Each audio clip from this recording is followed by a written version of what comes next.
Like a Hellcat.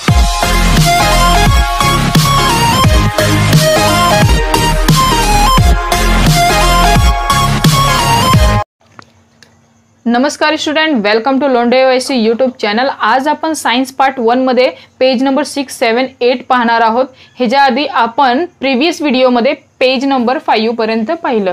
तर video सुरू करायच्या आधी जर चॅनलवर नवीन असाल तर व्हिडिओला लाईक करा, सबस्क्राइब करा, बेल आयकॉनवर क्लिक करा आणि ज्यांनी सबस्क्राइब केलं त्यांचे खूप खूप धन्यवाद। तर आज आपण पेज नंबर 6 वर बघा, जसंच आपण पेज नंबर 6 शिकायला घेणार आहोत त्याच्यावर एक सोडवलेली उदाहरणे तुम्हाला दिसत असतील।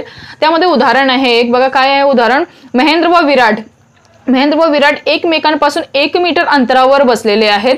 तर त्यांचे वस्तुमाने अनुक्रमे, जर समजा एकाचे वस्तुमान म्हणजे जे महेंद्र आहे त्याचं वस्तुमान 75 kg आहेत आणि जे विराट आहे त्याचं वस्तुमान 80 kg आहे, म्हणजे 80 किलो आहेत। तर त्यांच्यामधील गुरुत्वीय बल किती आहे असं सांगायचं झालं। जसं ह्याच्या आधी एक प्रश्न विचारला होता आपल्याला की टेबलावर जर 2 मैत्रिणी बसलेले आहेत तर ते एकमेकांकडे का सरकत नाही। तर हिथं आपल्याला ते जेव्हा गुरुत्वीय बल असतो तेव्हा ऍक्सलरेशन असतो गुरुत्वीय बल, तेव्हाच ते एकमेकांकडे सरकतात। तर हिथं आपल्याला नक्की काय विचारले, गुरुत्वीय बल विचारलेत, बरोबर आहे।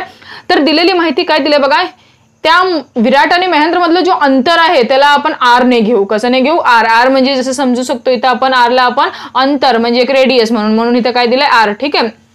आणि M1 म्हणजे कोणाचं वस्तुमान, M म्हणजे त्याला मला माहिती आहे मास म्हणजे वस्तुमान, तो महेंद्रचं दिलंय, महेंद्रचं किती आहे 75 किलो, बरोबर आहे। आणि विराटचे किती दिले 80, म्हणून M2 आपण काय घेतलं 80 किलो घेतलं, बरोबर आहे। आणि जो कॅपिटल जी जे मी आधीच्या व्हिडिओमध्ये सांगितलं होतं, जी हा गुरुत्वीय वैश्विक स्थिरांक आहे, त्याचे जो व्हॅल्यू असतो तो फिक्स असतो, तो स्थिर कॉन्स्टंट असतो, तो कुठल्याही क्वेश्चन मध्ये बदलत नाही, तो दिलेला असतो। तो काय असतो 6.67 मल्टिप्लाय 10⁻11 म्हणजे 10⁻11 nm²/kg²। हेही मी तुम्हाला व्हिडिओमध्ये सिद्ध करून दाखवलं होतं आणि हे कॉन्स्टंट आहे, हे कधीही बदलत नाही। खाली दाखवले की कोणत्या सिद्धांतानुसार सोडवलंय, न्यूटनच्या सिद्धांतानुसार। मग तुम्हाला सगळ्यात पहिल्यांदा पहिल्या व्हिडिओमध्ये जायची गरज आहे। त्यामध्ये बघा मी तुम्हाला न्यूटनच्या गुरुत्वाकर्षणाचे काही सिद्धांत सांगितले होते। त्यांनी असं सांगितलं होतं की वस्तुमानाच्या गुणाकाराशी समानुपाती आणि त्यांच्या अंतराच्या वर्गाची समानुपाती असते। हे एक त्यांचा सिद्धांत होता, त्या सिद्धांताने आपल्याला हे सोडवायचं आहे। आणि त्यामध्ये एक फॉर्म्युला दिला होता, तेच फॉर्म्युला त्या सिद्धांतामध्ये होतं, कोणता F = capital G M1 M2/R2 म्हणजे छेद R2, ठीक आहे, म्हणजे R चा वर्ग। तर आता आपल्याला ह्याची व्हॅल्यू भरून घ्यायची आहे। ह्याची किंमत कशी भरायची, जी ची व्हॅल्यू जे कॉन्स्टंट असते, जे कधीच बदलत नाही, इथं दिसते तुम्हाला 6.7, हे इथं आपण फिलअप केलं। त्याच्यानंतर आपल्याला काय भरायचे, M1 म्हणजे कोण, महेंद्र आहे इथं, म्हणून आपण महेंद्रचं किती भरलं इथं 75 किलो। त्याच्यानंतर गुणिले M2 ना, तर M2 कोण आहे, विराटचं वजन किती 80 किलो, ते आपण भरलं। आणि अपॉन R चा वर्ग। आता R चा वर्ग इथं आपण अंतर म्हणून घेतलाय ना, रेडियस म्हणून, तर इथं काय घेतलंय 1 मीटर, म्हणून इथं किती करणार आपण 1 चा वर्ग करणार। आणि हे सगळं नक्की कसं आहे, एक्झाम पुस्तकात सोडवलेलं आहेत, पण नक्की ते एवढं आन्सर कसं आलं, 1 डिजिट मध्ये नंबर आला पाहिजे। तुम्हालाही माहिती आहे नेहमी जेव्हा आपल्याला एखादा फोर्स विचारतो, मग ते गुरुत्वीय बल असू द्या नाहीतर कोणतेही बल असू, त्याचा आन्सर नेहमी कसं मध्ये आला पाहिजे, न्यूटन मध्ये आला पाहिजे, एन मीन्स न्यूटन मध्ये, आणि 1 डिजिट मध्ये आला पाहिजे। तर हे नक्की कसं आलंय त्यासाठी मी स्वतः हे सम सोडवले, जे मी तुम्हाला सांगितले ते उत्तर कसं आलंय, ठीक आहे। इथं पहा काय दिलंय बघा, सेम तसंच जसं मी व्हॅल्यू पुटअप केलेली आहे, दिसतोय तुम्हाला इथं जी ची, जे स्थिरांक कॅपिटल G आहे ते इथं, आणि इथं विराटचं आपण M1 घेतलंय आणि M2 म्हणजे इथं महेंद्रचं दोघांचं वजन लिहिलंय। आणि R चा वर्ग म्हणजे इथं आपण काय केलंय 1 चा वर्ग, का तर त्या दोन्हीमध्ये जे अंतर आहेत म्हणजे इथं जे रेडियसच्या हिशोबाने अंतर घेतले ते 1 आहे म्हणून 1 चा वर्ग केला, ठीक आहे। आता आपल्याला काय करायचंय, कधी पण 10⁻11 आहे त्याला आपल्याला काय करायचं, आधी बाजूला करायचे, आधी जेवढे आहेत त्यांचे सगळ्यांचे गुणाकार करायचे। तर आपण काय केलं 6.67 मल्टिप्लाय आपण 75 केला आणि त्याच्यानंतर मल्टिप्लाय काय केलं 80 आणि बाजूला आपण काय केलं हे 10 चा -11 हे आपण इथं ठेवलं, ठीक आहे। तर हे सगळ्याचं आपण काय केलं गुणाकार। तर बघा इथं मी माझं बघा इथं काही मी रफ केलेले आहेत, मी तुम्हाला दाखवते। 6.7 चा मल्टिप्लाय कसं आधी कसं ने केलंय 75 नाही, तर किती उत्तर आलंय आपलं इथं बघा 500.25 आलंय, बरोबर। मग त्याच्यानंतर कसं ने मल्टिप्लाय करायचं आपल्याला 80 ने, तर 80 ने केला, आपलं इथं आन्सर किती आलंय 40020 आलंय, बरोबर आहे। तर इथं आपल्याला 20 पर्यंत आपण घेतलं मल्टिप्लाय, त्याच्यानंतर काय दिलंय आपल्याला 10⁻11 इथं 10⁻11 गेलं, बरोबर आहे। 10चा वजा 11वा घात तर आपण घेतला बरोबर आहे। त्याच्यानंतर इथं आपण काय करू, 10चा वजा 11वा घात घेतल्यानंतर इथं जे दिलेत ना तुम्हाला इथं दिसतोय का, हे 4.0 घेतला आणि हे जे 11वा घात होतं बरोबर आहे इथं, ते आपण इथं घेतलं ठीक आहे। आणि आपल्याला कधीही ध्यानात ठेवा, जे आन्सर पाहिजे ते न्यूटन मध्ये पाहिजे, म्हणजे 1 डिजिट मध्ये पाहिजे। आपला आन्सर तर आलाय पण ते आन्सर आपल्याला 1 डिजिट मध्ये पाहिजे। तर आपण कितीच्या नंतर डिजिट देऊ, 1च्या नंतर, तर उरतात किती इथं 4 नंबर। जेव्हा 4 नंबर उरतात तेव्हा आपण 10चा जे 4 डिजिटच्या नंतर आपण जे अंक आहे ते इथं वाढवतो आपण, जेव्हा इथं डिजिट देतो म्हणजे एखादा पॉइंट देतो। तर इथं 10चा चौथा घात इथं आपण वाढवला, मल्टिप्लाय काय केलं इथं 10चा वजा घात जे जसं आहे तसंच लिहिलं। पण हे जे चिन्ह काय आहे धनच आहे, हे जे काय ऋण, मग धन ऋण इथं आपल्याला काय करावं लागेल, ऋण करावं लागेल। तर हे जसं आहे तसं इथं सेम ठेवलं बरोबर आहे। आणि 11 मधून जर 4 गेले तर किती होणार, 10चा ऋण 7वा घात। का तर आपण नेहमी जे साइन असतो म्हणजे चिन्ह असतो ते आपण कशाचं घेतो, मोठ्याचं घेतो। मग 11चा साइन कोणता आहे, मायनस, म्हणून इथं आपण मायनस घेतलं। बघा आपल्या 1 डिजिट मध्ये 4.002 मल्टिप्लाय 10⁻⁷ म्हणजे 10च्या 7वा घात वजा आला, न्यूटन मध्ये आला। बघा इथं पण आलेला आहे, दिसतोय तुम्हाला, समजलं आता आपलं हे नक्की आन्सर कसं आलेलं आहे ठीक आहे। बाकीचे पण क्वेश्चन दिलेले आहेत तेही तुम्ही याच प्रकारेने व्यवस्थित सोडवायचं, घरी प्रयत्न करायचं आहे। बघा आता खाली काय आपल्याला दिलंय, जरा थोडंसं माहिती बघूया। बघा इथं काय दिलंय, बघा माहिती आहे का तुम्हाला, बघा बाकीचे पण क्वेश्चन तुम्हाला याचप्रमाणे या सूत्राचा वापर करून सोडवायचा आहे। आता तुम्हाला माहित असेल अहोटी आणि भरती काय असते। समुद्रकिनारे जेव्हा आपण जातो, जर आपण संध्याकाळी गेलो तर तिथं भरती असते आणि जेव्हा समजा आपण सकाळी गेलो तर तिथं अहोटी असते। तर हे नक्की का होतं हे तुम्हालाही माहिती आहे, हे फक्त चंद्राच्या गुरुत्वाकर्षण बलामुळे होतं। बघा जरा काय आहे टॉपिक, समुद्र नियमितपणे येणाऱ्या भरती व अहोटी बदल तुम्हाला माहितीच असेल, हे तुम्हाला तर नॉर्मल गोष्ट आहे, आपल्याला माहिती असते। एका किनाऱ्यावरील समुद्राच्या पाण्याची पातळी दिवसातून नियमित कालावधीने 2 वेळा कमी जास्त किंवा कमी वाढत होत राहतं। वेगवेगळ्या स्थानावर भरती व अहोटी वेगवेगळ्या वेळी होतं। म्हणजे समजा आता इथं काय आहे, जसं समजा मी म्हणते इथं दिवस आहे, तर जसं दुसऱ्या ठिकाणी समजा आपल्या इथनं बाहेर देशात तिथं काय असणार, रात्र असणार, मग तिथं भरती असणार, आपल्या इथं काय असणार, अहोटी असणार। म्हणजे जेव्हा चंद्राचं गुरुत्वाकर्षण बल पडतो त्या किनाऱ्यावर तेव्हा तिथं भरती येते आणि दिवसा काय होतं तिथं अहोटी, म्हणजे तिथलं पाण्याची पातळी जी असते ती कमी होते ठीक आहे। हे सगळं कशामुळे होतं बघा जरा, समुद्राच्या पाण्याची पातळी चंद्राच्या गुरुत्वीय आकर्षणा बलामुळे बदलते ठीक आहे। तुम्हालाही माहिती आहे की ही जी पृथ्वी तुम्हाला दाखवलेली आहे ते कशी आहे, ते मी तुम्हाला शिकवलं होतं, लंबवर्तुळ आहे बरोबर आहे। तर एक भाग जो त्याचा असतो तो ध्रुवाचा भाग असतो आणि एक भाग जो असतो तो विषुववृत्ताचा भाग। विषुववृत्ताचा जो भाग असतो तिथे फुगवटा असतो आणि जो ध्रुवाचा भाग असतो तिथं एक आपण म्हणतो ना जसं इथं एक चपटा भाग असतो। तर इथं बघा खाली तेच दिलंय, या बलामुळे चंद्राच्या दिशेला असलेला पाण्याचा फुगवटा तयार होतो। त्या ठिकाणी फुगवटा का तयार होतो, का तर त्या ठिकाणी काय येतो, चंद्र, आणि चंद्राच्या गुरुत्वीय बलामुळे तिथे एक फुगवटा तयार होतो आणि त्याच फुगवट्यामुळे समुद्राच्या किनारे काय येतं, भरती येतं ठीक आहे। त्यामुळे त्या स्थानावर भरती येते, त्या स्थानापासून आकृती 1.6 जे इथं दाखवलंय अहोटी आणि भरतीची स्थिती दाखवलेली आहे तुम्हाला। 90 अंशाचा कोन असलेल्या पृथ्वीवरील स्थानावर पाण्याची पातळी कमी होते आणि तिथं अहोटी होते। जर यामध्ये आपण एक ग्राफ काढला तर इथं एक 90 अंशाचा कोन तयार होता आणि त्या दरम्यान असं म्हणतात की या ठिकाणी काय होते, अहोटी होते, म्हणजे तिथली पाण्याची पातळी काय होते, कमी होते ठीक आहे। So let's see page number 7। बघा पेज नंबर 7 वर काय आहे, आपण जे पण पेज नंबर शिकायला घेतलं तर सगळ्यात पहिला त्याच्यावर आपल्याला क्वेश्चनच विचारले। क्वेश्चन काय विचारतात, जर क्वेश्चनचे आन्सर शोधायचे आपण प्रयत्न जेव्हा करतो ना तेव्हाच आपल्याला खरं धडा नक्की काय आहे, काय सायन्सचे क्वेश्चन आहे ते आपल्याला नक्की कळतं ठीक आहे। बघा काय आहे इथं, पृथ्वी बघा क्षितिज लंब दिशेने सरळ वर फेकलेला, टॉपिकचं नाव आहे पृथ्वीचे गुरुत्वीय बल, म्हणजे नक्की अर्थ ग्रॅव्हिटेशनल फोर्स जी आहे त्यामुळे नक्की काय काय होतात। तर बघा जरा, क्षितिज लंब दिशेने सरळ वर फेकले तर दगडाचा वेग एक समान असेल काय, पहिला प्रश्न तुम्हाला विचारलाय। तर मला सांगा, जर समजा एखादी वस्तू आहे ते तुम्ही सरळ वर फेकली तर तिचे वेग जे आहे ते एक समान असेल का, तर त्याचे उत्तर आहे नाही। तुम्ही म्हणणार कसं, तर सांगते, समजा एखादा दगड आहे ते वर फेकला आपण तर काय होतं कधी कधी की ते एक समान राहत नाही, ते काही वेळाने खाली पडतं। त्याचे कारण हाच आहे की जेव्हा तुम्ही त्या दगडावर तुमच्या सुरुवातीचा वेग जेवढा लावलेला असतो तो तेवढा उंचीवर जातो, पण पृथ्वीचे गुरुत्वीय बल त्याला काय करत असतो, आपल्याकडे आकर्षित करत असतो, म्हणून तो काय होतं, एका वेळीला तुम्ही लावलेलं बल शून्य होतो आणि तो खाली येऊन पडतो। परत 30 प्रश्न विचारले, ती काळानुसार बदलेल का, होय ती काळानुसार बदलेल। जसं असं त्याच्या तुम्ही लावलेला जो एक सुरुवातीचा वेग आहे ते हळूहळू कोणामुळे कमी होता, पृथ्वीच्या गुरुत्वबळामुळे कमी होता आणि ती काळानुसार बदलते. कशा प्रकारे बदलेल, कशा प्रकारे हळूहळू ते कमी होणार आणि शेवटी ते शून्य होतं तुम्ही लावलेलं बल आणि तो येऊन सरळ खाली पडतो. ठीक आहे. तो दगड सतत का वर जात नाही, तुम्हालाही हे कारण माहिती आहे का, तर त्याला कोण आकर्षित करतं, पृथ्वीचे गुरुत्वबळ आकर्षित करतं. त्यामुळे तो सतत वर खाली जात नाही, तुमचा लावलेला वेग किंवा तुमच्या लावलेला जो फोर्स आहे तो शून्य होतो आणि तो काय होतो मग खाली पडतो. तो सतत वर जात नाही का, तर तो तुम्ही लावलेलं जे वेग आहे ते पृथ्वीच्या गुरुत्वबळाला मात नाही करत आणि त्याला तो आकर्षित करतो आणि तो खाली पडतो. थोड्याच उंचीवर जाऊन तो परत खाली का पडतो, आता सांगितलं मी का, तर त्याचा लावलेला सुरुवातीच्या तुमच्या हाताने जे वेग आहे ते शून्य होणार. त्याची कमाल उंची कशावर अवलंबून असते, त्याची कमाल उंची तुम्ही लावलेल्या सुरुवातीच्या वेगावर अवलंबून असते. हे मी तुम्हाला आधीच सांगितलं की तुम्हाला प्रश्न जर असा आला ऍक्टिव्हिटीमध्ये मधलेही क्वेश्चन विचारले जातात ह्या पेपरमध्ये. तर बघा पुढे काय, पृथ्वी तिच्या जवळील सर्व वस्तूंना गुरुत्वबळाने काय करते, आकर्षित करते. पृथ्वीचे वस्तुमान केंद्र तिच्या केंद्रबिंदूत असते असं म्हणतात. केंद्रबिंदू त्याच्या सेंटरमध्ये असतो त्याच्या गुरुत्वबळ.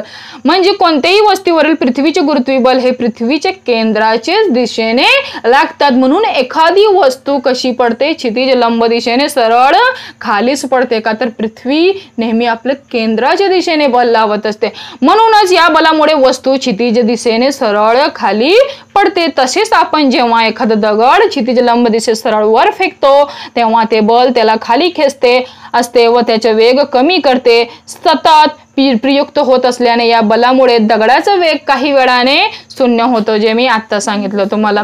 व त्याच्या बलामुळे दगड खाली पृथ्वीच्या केंद्राकडे येऊ लागतो. समजलं तुम्हाला. ह्या सगळ्या प्रश्नाचे उत्तर खाली होतं पण त्याआधी मी तुम्हाला समजून सांगितलं. ठीक आहे. त्याच्यानंतर काही सोडवलेली उदाहरण आहे, त्यातलं पण मी एक उदाहरण तुम्हाला स्पष्ट करते, बाकीचे तुम्ही थोडं सोडवायचा प्रयत्न करायचा.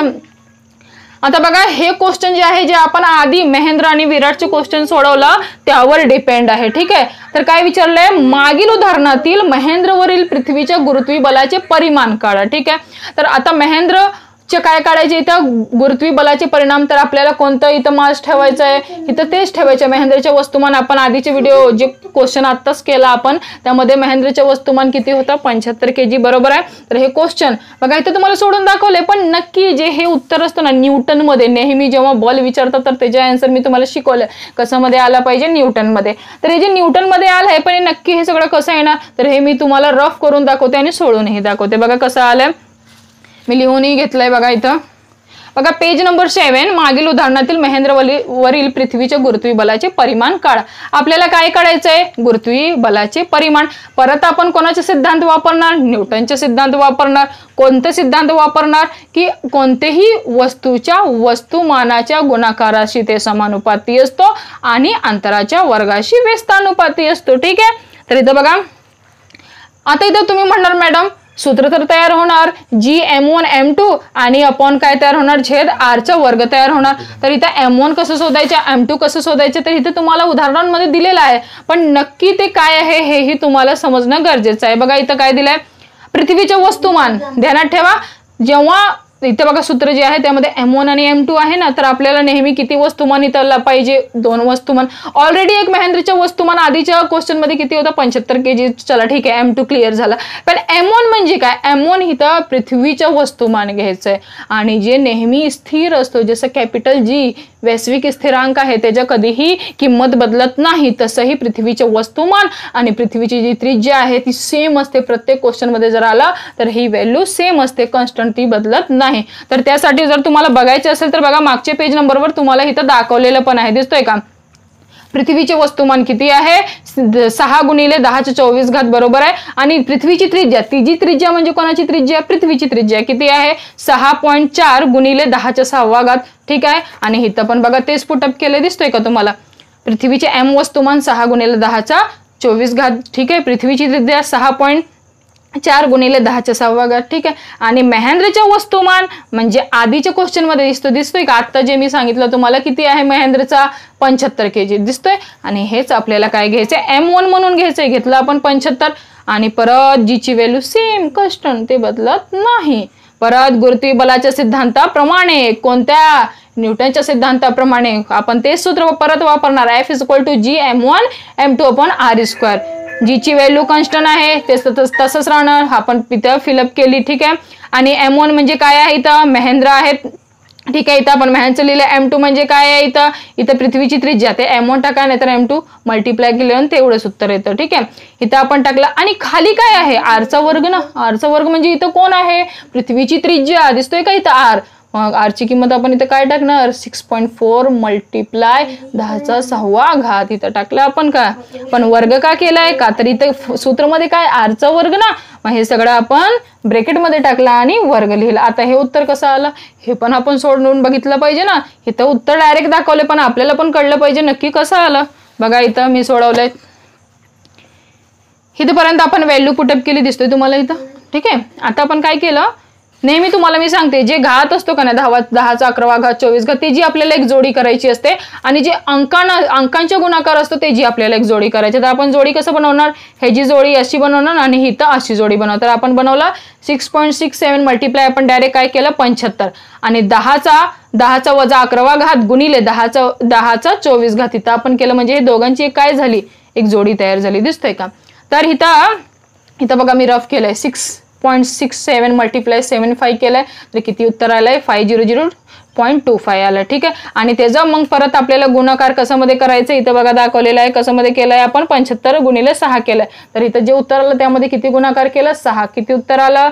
3001.50 आलं. दिसतोय इथं आपण हे मांडलंय आन्सर. ठीक आहे.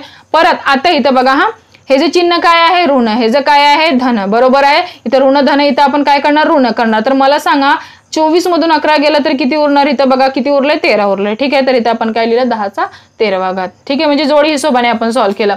आता इथं खाली बघा काय दिलं बघा. आता इथे तुम्हाला आता मला सांगा इथं किती उरलंय? 10चा इथं किती आन्सर आला? 10चा 13 घात. बरोबर का नाही? आता इथं जेव्हा खाली काय दाखवले बघा तुम्हाला इथं जे आपण लिहिलं होतं का नाही 6.4 मल्टिप्लाय 10चा 6वा घात हे कसंच आहे? इथं दिसतोय का तुम्हाला? त्रिज्या आहे म्हणजे r आहे 10चा 6वा घात आणि फॉर्म्युलामध्ये r चा वर्ग आहे म्हणून इथं वर्ग केला होता. आता तुम्ही म्हणणार मॅडम हे जे वर्ग केलंय ते पूर्ण जे ब्रॅकेटमध्ये दिले सगळ्यांशी होणार नाही. तर 6.4 आहे त्याचा वर्ग होणार.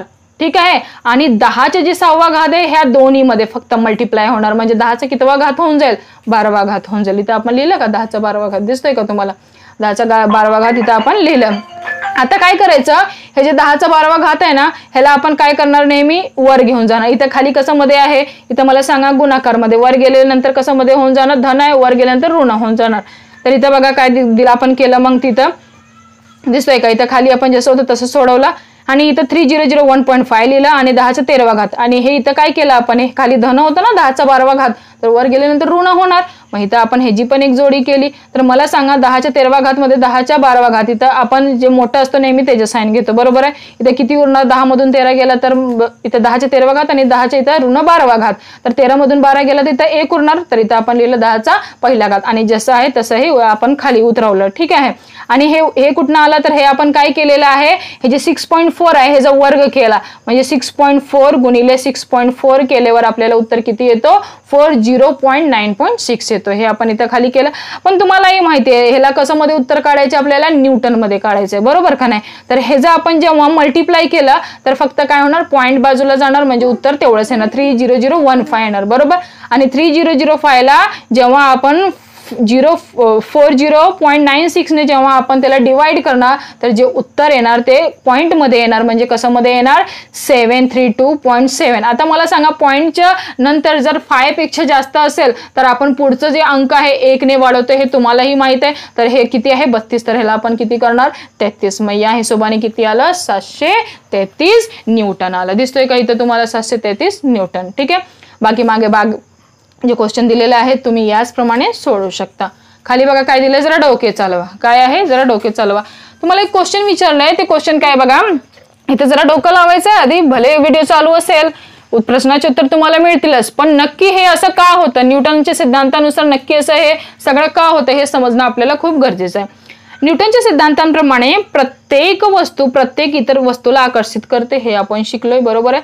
म्हणजे पृथ्वी सफरचंदाला स्वतःकडे खेचते तसे सफरचंद ही पृथ्वीला तेवढ्याच बलाने स्वतःकडे खेचते. मग सफरचंद पृथ्वीवर का पडत नाही? काय आहे मग सफरचंद पृथ्वीवर का पडते आणि पृथ्वी सफरचंदाकडे का सरकत नाही. जसं आपण पहिल्यामध्ये पाहिलं होतं ना, आईन्स्टाईनने काय आपल्याला इथं आपण एक पहिल्या व्हिडिओमध्ये मी तुम्हाला दाखवलं होतं की असं सर आयझॅक न्यूटन बसले होते, मग ॲपल खाली पडतो, मग असं त्यांना वाटतं की हे नक्की खालीच का पडलं, वर गेलं का नाही, तिरका का पडला नाही. त्या सगळ्या प्रश्नाचं उत्तर इथं तुम्हाला मी सांगणार आहे. आता मला सांगा इथं काय प्रश्न विचारले की सफरचंद पृथ्वीवर पडलं पण पृथ्वी का सफरचंदाकडे गेला नाही. तर त्याचे एकमेव कारण असं आहे की मला सांगा पृथ्वीचं वस्तुमान जास्त का सफरचंदचं. तर तुम्ही म्हणणार नाही पृथ्वीचं जास्त आहे. तर असं नाहीये की सफरचंद पृथ्वीकडे आपलं एक गुरुत्वाकर्षण बल लावत नाही. आपण शिकलोय ना न्यूटन सर आयझॅक न्यूटनच्या सिद्धांतांमध्ये की विश्वातील इतर प्रत्येक वस्तू काय करते, इतर प्रत्येक वस्तूला आकर्षित करते. म्हणजे जर पृथ्वी सफरचंदाला आकर्षित करू शकते तर सफरचंद ही पृथ्वीला आकर्षित करते ना. फक्त आपल्याला तिथं का दिसत नाही की सफरचंदाकडे पृथ्वी का जात नाहीये. त्याचं कारण असं आहे की पृथ्वीचे वस्तुमान जास्त आहे म्हणून त्यामध्ये गुरुत्वीय बल जास्त आहे म्हणून सफरचंद खेचून येतो खाली आणि तो खाली पडतो. पण सफरचंदचं वस्तुमान पृथ्वीच्या समोर खूपच कमी आहे म्हणून त्यांनी लावलेलं आपल्याकडे आकर्षित केलेलं बल ते दिसत नाही आणि पृथ्वी सफरचंदाकडे जात नाही. क्लिअर? ठीक आहे. या प्रश्नाचे उत्तर व्हिडिओ चालू असेल तेव्हा येईल, तुम्ही लिहून घ्या. खाली बघा काय आहे. पृथ्वीचे गुरुत्वीय बल चंद्रावरही प्रयुक्त होत असल्यामुळे चंद्र पृथ्वीच्या भोवती परिक्रमा करतो. ठीक आहे. परत तोच प्रश्न तुमच्या मनात आला असेल मग चंद्र का खाली येत नाही. त्याचं कारण पण तोच आहे की जे चंद्राचं वस्तुमान आहे आणि जे पृथ्वीने लावलेलं जे तिथं गुरुत्वीय बल आहे त्याच्या समोर हे जो चंद्र आहे त्याचं वस्तुमान खूप प्रचंड आहे. फक्त तो आकर्षित करू शकतो, त्याच्या अवतीभोवती तो परिभ्रमण करू शकतो पण तो खाली येऊन धडकू शकत नाही का तर त्याचं वस्तुमान खूप जास्त आहे म्हणून. आणि त्यांच्या ते वेगामुळेही खाली येत नाही. पृथ्वीभोवती परिक्रमा करणाऱ्या कृत्रिम उपग्रहांच्या बाबतीत हेच घडत असते. हे बघा तुम्हालाही माहित आहे चंद्र हा आपला कसा ग्रह आहे, नैसर्गिक ग्रह, पण अजूनही काही आर्टिफिशियल आहेत ना सॅटेलाइट ज्याला आपण कृत्रिम उपग्रह म्हणतो त्यांच्या बाबतीत पण हेच होतं. ते त्यांच्या अवतीभोवती परिभ्रमण करतात पण ते खाली येत नाही किंवा धडकत नाही का तर त्यांचे वस्तुमान काय आहे जास्त आहे आणि त्यांच्या वेगामुळे. चंद्र व कृत्रिम उपग्रह पृथ्वीभोवती फिरतात, त्यांनी पृथ्वी स्वतःकडे आकर्षित करते परंतु सफरचंदाप्रमाणे ते पृथ्वीवर पडत नाही. सफरचंद खूप लहान आहे आणि जे आपले हे कृत्रिम ग्रह आहे किंवा ग्रह आहेत त्यांचे वस्तुमान खूप जास्त आहे म्हणून ते सफरचंदाप्रमाणे कधीही पृथ्वीवर पडत नाही. असे का होतं त्याचे कारण मी आता सांगितलं. चंद्र व कृत्रिम उपग्रहांच्या त्यांच्या कक्षेतील वेगामुळे असे होते. हा वेग नसता तर पृथ्वीवर ते पडले असते. फक्त त्यांची स्पीड जे त्यांची वेग आहे परिभ्रमण करण्याची त्याच्यामुळेही आणि त्यांचे वस्तुमान जास्त आहे त्यामुळेही ते खाली पडत नाही. So let's go page number 8. काय आहे पेज नंबर 8 बघा. पृथ्वीचे गुरुत्वीय त्वरण. आता तुम्ही म्हणणार गुरुत्वीय बल तर माहित होतं, आता गुरुत्वीय त्वरण म्हणजे काय. तुम्हाला मी मागच्या व्हिडिओमध्ये सांगितलं होतं जर एखाद्या वस्तूवर फक्त पृथ्वीच्या गुरुत्वाकर्षण बलामुळे गुरुत्वीय त्वरण होत असेल तर त्यालाच आपण काय म्हणतो गुरुत्वीय त्वरण असे आपण म्हणू शकतो. ठीक आहे. बघा इथे जरा काय आहे. पृथ्वी तिच्या जवळील सर्व वस्तूवर गुरुत्वीय बल प्रयुक्त करते. न्यूटनच्या दुसऱ्या नियमाप्रमाणे एखाद्या वस्तूवर प्रयुक्त होत असलेल्या बलामुळे वस्तूचे त्वरण होतं. न्यूटनचे दुसरा परिवर्तन म्हणतात ना संवेग परिवर्तनाचा दर हे कसं आहे त्वरणावर ॲक्सलरेशनवर डिपेंड असतो. जसं फॉर एक्झाम्पल जसं आपण म्हणतो ना जसं जिथं गुरुत्वाकर्षण बल असेल तिथंही काय निर्माण होतं त्वरण निर्माण होतं. फॉर एक्झाम्पल आपण एक चाक घेऊ शकतो. जसं एक चाक आहे जसं ती चाक गोल गोल फिरत राहते आणि ती पुढे पुढे वेगाने जात राहते का तर त्याला नक्की आपल्याकडे कोण आकर्षित करतं गुरुत्वाकर्षण बल आणि गुरुत्वाकर्षणमुळे त्यामध्ये एक ॲक्सलरेशन एक त्वरण येतो. पण जर समजा ते गुरुत्वाकर्षण बलच काढून घेतलं मी तिथे त्वरण राहील का नाही. समजलं त्वरण म्हणजे नक्की काय असतं. या नियमानुसार पृथ्वीच्या गुरुत्वीय बलामुळे ही वस्तूचे त्वरण होते. यालाच आपण काय म्हणतो पृथ्वीचे गुरुत्वीय त्वरण म्हणतात. आणि ते नेहमी ध्यानात ठेवा जी 2 टाईप मध्ये तुम्हाला पेपरात येतो. एक असतो कॅपिटल जी जे मी तुम्हाला आता शिकवलं ते काय असतो एक वैश्विक स्थिरांक असतो. ठीक आहे गुरुत्वाकर्षणाचा. पण जर समजा तुम्हाला स्मॉल जी आला तर त्याला आपल्याला काय म्हणायचे त्वरण म्हणायचे. समजलं त्वरण म्हणजे काय मी आता सांगितलं. या अक्षराने संबोधले जातात. त्वरण ही एक सदिश राशी आहे जी आपल्याला दिसते.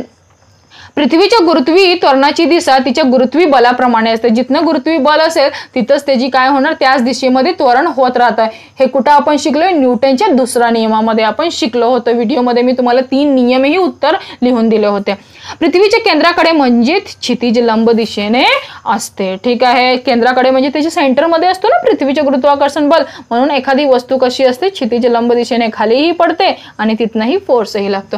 आता परत तुम्हाला क्वेश्चन विचारलंय, विचार करा. काय विचार करा मध्ये क्वेश्चन विचारलंय की पृथ्वीचे गुरुत्वाकर्षण नसते तर काय झाले असते. तुमच्या पण मनात हाच प्रश्न येणार. मला सांगा काय होणार जर समजा पृथ्वीचे गुरुत्वाकर्षण बल नसणारच तर काय होणार. एखादी वस्तू तरंगणार. काय होणार, तरंगणार. ती वस्तूला जर पृथ्वी आपल्याकडे आकर्षितच करणार नाही तर ती जमिनीवर राहणार का, नाही, ती सगळ्या वस्तू तरंगतील. या प्रश्नाचे उत्तर व्हिडिओ चालू असताना दोन्ही प्रश्नाचे उत्तर तुम्हाला लिहून घ्यायचं आहे, कन्फर्म लिहून घ्यायचं आहे. जीचे मूल्य दुप्पट असलं तर काय होणार. इथे कॅपिटल जी आहे ध्यानात ठेवा. जर ते गुरुत्वीय स्थिरांक जे आहेत, जीचे कॅपिटल जी आहे त्याची जी व्हॅल्यू आहे ते दुप्पटच झाली तर काय होणार मला सांगा. जर समजा एखाद्या वस्तूचे वजन मी म्हणते तिथे समजा पूर्ण टोटल 75 × 9.8 केल्यानंतर जे वजन येतो, ठीक आहे, 9.8 करतो ना, पण तेच आपण 9.डबल केलं, ठीक आहे, तर काय होणार. एखादी वस्तू उचलणं खूप अवघड होईल. कोणतीही वस्तू उचलता येणार नाही. म्हणजे सगळ्या गोष्टी काम करणे, काही करणे हे खूप कसं आहे, डिफिकल्ट होऊन जाणार. का तर तिथं काय डबल होतोय, काय दुप्पट होतोय, जीचे मूल्य दुप्पट होतं. म्हणजे अवघड जाईल एखादी वस्तू वगैरे उचलायला किंवा काही एखादा वर्क करायला. या दोन्ही प्रश्नांचे उत्तर लिहून घ्या. परत बघा, इथं जास्त काही नाहीये, हे सगळं एक फॉर्म्युला आहे जे मी तुम्हाला जसं जसं क्वेश्चन येईल तसं तसं सांगत जाईन. आता तुम्हाला माहिती आहे या प्रश्नाचा इथं आपण हे मी आधीच व्हिडिओमध्ये दाखवलं. इथं काय दाखवलंय, पृथ्वीचे वस्तुमान कॉन्स्टंट व्हॅल्यू काय असते जे कधीही कोणत्याही क्वेश्चन मध्ये बदलत नाही, तिची त्रिज्या काय असते, बरोबर आहे. आणि हे सूत्राचा वापर हे जे पुढे आपण करणार आहेत, पुढे एक क्वेश्चन विचारले तुम्हाला त्या क्वेश्चन मध्ये आपण या प्रश्नाच्या. आता मला सांगा, इथं कॅपिटल एम आणि स्मॉल एम आहे, ठीक आहे. नेहमी ध्यानात ठेवा, जर कॅपिटल एम असेल, इथं कॅपिटल आणि स्मॉल मध्ये खूप डिफरन्स आहे, ते नीट समजून घ्या. कॅपिटल एम असेल तर त्याला आपण कशाचे वस्तुमान धरणार, पृथ्वीचे वस्तुमान. जर स्मॉल असेल तर तिथे एखाद्या वस्तूचे किंवा एखादा व्यक्तीचे वस्तुमान लिहिणार. क्लिअर, ठीक आहे. आता इथं बघा, स्मॉल एम म्हणजे एखाद्या वस्तूचे वस्तुमान आणि स्मॉल जी आहे म्हणजे काय, आपण इथं त्वरण small g is equal to 9.8. हे जे त्वरण आहे ते 9.8 नेहमी आपण लिहितात. ते पण फिक्स असतात, ती व्हॅल्यू कधीही बदलत नाही, ठीक आहे. पुढे बघा, खाली आता काय आहे, हे पुढे आता हे त्वरण केवळ पृथ्वीचे वस्तुमान एम व तिची त्रिज्या आपण कॅपिटल आर ने अवलंबून असते. म्हणून ते पृथ्वीवरील कोणत्याही वस्तूसाठी समान असते, जी कधीही बदलत नाही. ते वस्तूच्या कुठल्याही गुणधर्मावर अवलंबून नसते. ते कोणतेही क्वेश्चन असेल किंवा कुठेही एमची जी एम म्हणजे कॅपिटल एम म्हणजे पृथ्वीचे वस्तुमान तसंच राहतो आणि त्याची त्रिज्याही व्हॅल्यू तेवढीच राहते, ते बदलत नाही. परत एक क्वेश्चन विचारले बघा, काय विचारलंय, जर पृथ्वीचे वस्तुमान दुप्पट असते, बघा हा, पृथ्वीच्या वस्तुमान, कोणता वस्तुमान, कॅपिटल एम आणि तिची त्रिज्या म्हणजे काय, आर, ती अर्धी झाली तर जीचे मूल्य किती असेल. म्हणजे इथं तुम्हाला स्मॉल जी म्हणजे त्वरणचं तुम्हाला काय विचारलंय, व्हॅल्यू विचारले. पण कसं, आपल्याला जो एम आहे का नाही फॉर्म्युला मधला त्याला डबल करायचं आहे आणि जे आर आहे का नाही त्याला अर्धी म्हणजे 1.1 म्हणतात ना, 1/2 करायचे. 1/2 केल्यावरच एखादी गोष्टी काय होते, हाफ होते म्हणजे अर्धी होते. तर आपल्याला ह्याच्यावर पण एक सम सोडवावं लागेल, ठीक आहे. तर आपण याच्यावर आपण एक सम सोडू आणि पाहू की पेज नंबर 8 वर जे क्वेश्चन दिलेलं आहे ते नक्की कसं सोडवता येईल, कसं दाखवता येईल की नक्की जीची मूल्य किती आहे, ठीक आहे. तर चला आपण पेज नंबर 8 वरचे सम्स पाहूया. इथं मी काही थोडेफार इंग्लिशमध्ये लिहिले ते मी तुम्हाला सांगते, ठीक आहे. मी आता सांगितलं स्मॉल जी ची व्हॅल्यू नेहमी किती असते, 9.8 असते, बरोबर आहे. तर इथं आपण कोणतं फॉर्म्युला वापरणार माहिती आहे ना तुम्हाला. आपल्याला काय विचारलंय, स्मॉल जी विचारलंय ना, बरोबर का नाही. तर फाइंड आउट स्मॉल जी. आपल्याला कोणकोणती व्हॅल्यू पुटअप करावी लागेल, जी, एम आणि आरचा स्क्वेअर, ठीक आहे. म्हणजे त्रिज्या जी आहे त्याला अर्धी करायची आणि जे मास आहे त्याला दुप्पट करायचे. तर करूया आणि पाहूया उत्तर किती येतं, ठीक आहे. इथं बघा, मास ऑफ अर्थ किती केला आपण, दुप्पट म्हणजे 2m केला.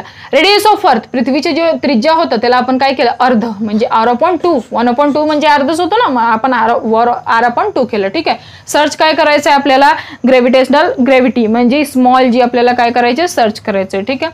फॉर्म्युला आपण तेच वापरलं. काय वापरलं इथं बघा, g इज इक्वल टू काय वापरलं, g × m r चा वर्ग. पण इथे आपण एम काय करायचे, वस्तुमान दुप्पट केला आणि आरचा वर्ग ना आधी आरला अर्ध करायचंय म्हणून आर आपण 2 केला आपण आणि त्याचा वर्ग आहे ते वर्ग तसंच ठेवला. आता इथं बघा खाली g equal to g multiply 2m तसंच ठेवला, पण जे खाली इथं जे होतं ना ब्रॅकेटमध्ये, तर आता मला सांगा 2चा वर्ग किती होणार, 4 होणार. आरला कधीही तुम्हाला माहिती अक्षराचा वर्ग होत नाही, ते तसंच राहणार. मग आरचा वर्ग आणि इथे किती आलं, 4 आला. बरोबर आहे. मग हे 4 कशामध्ये आहे, इथं भागाकारमध्ये आहे. जेव्हा हे वर जातं तेव्हा कशामध्ये होणार, गुणाकारमध्ये होणार. तर ह्याला आपण वर घेऊया.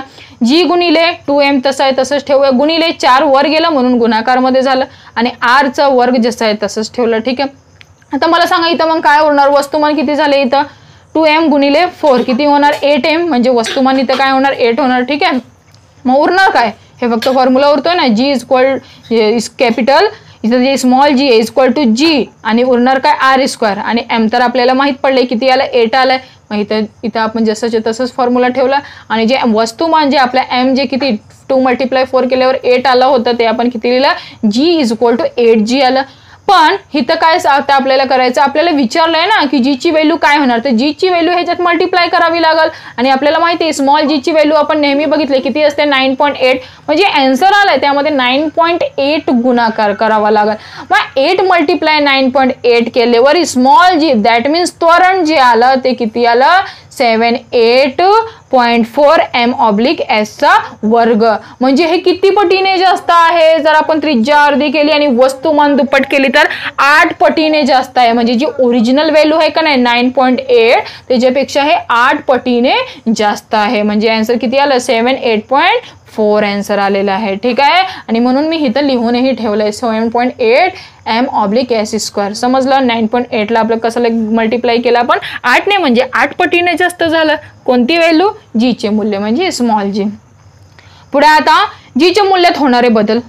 आता मला सांगा, जर समजा आपण पृथ्वीच्या पृष्ठभागावर कसं त्याच्यावर बदल होतं, जसं समजा आपण पृथ्वीवर आहे तर गुरुत्वाकर्षण बल वेगळं असेल आणि त्यावर जी स्मॉल जी त्वरण आहे ते पण वेगळं असणार. थोडंसं आपण वर गेलं की गुरुत्वाकर्षण बल थोडंसं कमी होणार, तिथे स्मॉल जी म्हणजे त्वरण ही कमी होणार. पण त्या पृष्ठभागावरील जे बदल आहे ते नक्की कसं होतं, जी च्या मूल्यात बदल ते आपल्याला पाहायचं आहे. बघा काय आहे, पृथ्वीच्या पृष्ठभागावरील बदल. वरील पृथ्वीच्या पृष्ठभागावरील सर्व ठिकाणी जी चे मूल्य समान असेल काय, ह्याचं उत्तर काय लिहिणार आपण, नाही. जसं जसं गुरुत्वाकर्षण बल बदलतो तसं तसं त्याच्या त्वरणही बदलत जातो. ह्याचे उत्तर नाही असे आहे. याचे कारण असे की पृथ्वीचा आकार पूर्णपणे गोलाकार नाही. कसा आहे पृथ्वीचा आकार, शिकवलं ना मी तुम्हाला, लंबवर्तुळ आहे. म्हणजे एका बाजूला फुगवटा आहे तर एका बाजूला काय आहे, चपटा आहे. जिथं फुगवटा असेल तिथं गुरुत्वाकर्षण कमी म्हणजे जी ची व्हॅल्यू कमी, जिथं चपटा असेल तिथं गुरुत्वाकर्षण बल जास्त आणि तिथं जी ची व्हॅल्यू पण जास्त. समजलं. ते काय होतं, बदलतं थोडंफार. म्हणून तिच्या पृष्ठभागावरील वेगवेगळ्या बिंदूचे पृथ्वीच्या केंद्रापासून अंतर त्या बिंदूच्या स्थानानुसार बदलत असते. पृथ्वी स्वतःच्या भोवती फिरत असल्या कारणाने तिचा आकार कसा आहे, ध्रुवाजवळ थोडा चपटा आणि वृत्तवृत्ताजवळ थोडा फुगीर आहे. जसं मी आता साहोटी भरतीमध्ये एक डायग्राम होता ना 1.7, त्यामध्ये एका बाजूला मी शिकवलं होतं तुम्हाला की वृत्तवृत्ताजवळ नेहमी काय असतो, तिथं फुगवटा असतो आणि जिथं ध्रुव जवळ असतो तिथं थोडंसं चपटा असतो. मग जिथं चपटा असेल तिथं जास्त ग्रेव्हिटेशनल फोर्स असणार का, जिथं फुगीर असेल असं तुम्हीच डोकं लावा. फुगीर असेल म्हणजे तो थोडंसं लांब असेल म्हणजे तिथं ग्रेव्हिटेशनल फोर्स थोडा कमी. चपटा असेल म्हणजे तो पृथ्वीच्या जवळ असेल म्हणजे तिथं ग्रेव्हिटेशनल फोर्स जास्त. म्हणजे जीच्या मूल्यात पण बदल होत राहतो. अर्थात पृथ्वी तिच्या ध्रुवाजवळ कमी जात असताना कमी कमी होत जाते. वृत्तवृत्तावर जी चे मूल्य सर्वात कमी असते. का, वृत्तवृत्ताचा भाग कोणता आहे, फुगीर ना, म्हणजे तिथं अंतर जास्त आहे म्हणून तिथं जी चे मूल्य काय होणार, कमी होणार. म्हणजे किती होणार, 9.78 m/s चा वर्ग होणार. ठीक आहे. आणि ध्रुवाजवळ सगळ्यात जास्त असते असं का सांगितलं मला सांगा, का तर तिथं काय असतं ध्रुवाजवळ, चपटा म्हणजे तिथं अंतर कमी असतो म्हणजे गुरुत्वाकर्षण बल जास्त. गुरुत्वाकर्षण बल जास्त म्हणजे स्मॉल जी ची व्हॅल्यू पण काय होणार, जास्त. 9.832 m/s चा वर्ग. हे दोन्ही गोष्टी कसं आहे थोडं ध्यानात ठेवायचं आहे. कधी कधी रिकाम्या जागेमध्ये पण विचारले जातात आणि हल्ली तुम्हाला माहिती आहे ऍक्टिव्हिटी बेस्ड पेपर असल्यामुळे ओळ टू ओळ म्हणजे लाईन टू लाईन हे खूप महत्वाची आहे. आता उंचीनुसार कसं बदल होतं बघा जरा. हे तर काय होतं पृथ्वीच्या पृष्ठभागावरील बदल ना. मग त्यामध्ये दोन बदल आपण पाहिले कोणकोणते बदल, एक फुगीर आणि एक चपटा. आता इथं उंचीनुसार बदल, आपण जसं जसं उंच जाऊ तसं तसं त्यामध्ये काय बदल होणार का, तर काय आहे बघा जरा. पृथ्वीच्या पृष्ठभागाचा वर जात असताना बिंदूचे केंद्रापासूनचे अंतर वाढत जाते. ठीक आहे. आणि जी चे मूल्य कमी होत जाते. ऑब्व्हियसली जसं जसं वर जाणार आपण तसं जीचे मूल्य कमीच होणार ना.